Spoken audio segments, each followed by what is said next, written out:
नमस्ते मित्रों। तो आप भी सुनना चाहते हैं एक भूतिया कहानी? चलिए 1957 के एक सुनसान अंग्रेजी गांव में चलते हैं, जहां आकाश सदा धुंधला रहता था और हवा में प्राचीन पेड़ों की सुगंध थी।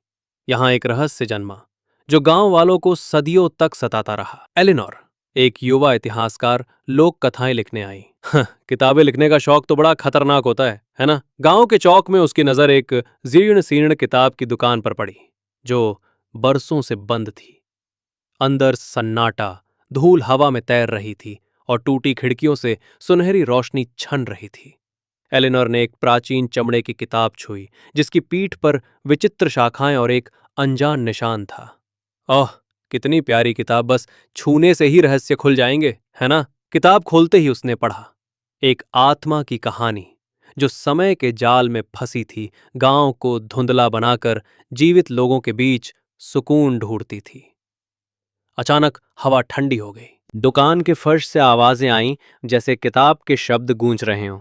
सुन रहे हो ना? छायाएं दीवारों पर नाचने लगी और सिसकी सी आवाज हवा में गूंजी।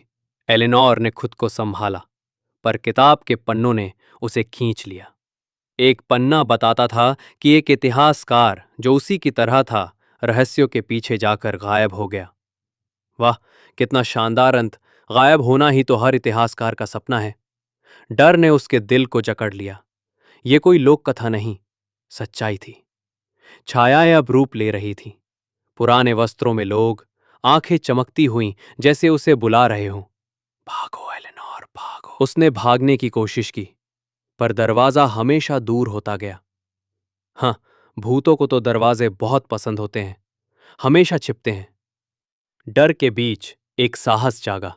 उसने किताब का आखिरी पन्ना पढ़ा, एक प्राचीन मंत्र जो आत्मा के बंधन को तोड़ सकता था। थरथराती आवाज में उसने मंत्र पढ़ा, अंधेरे के खिलाफ लड़ते हुए।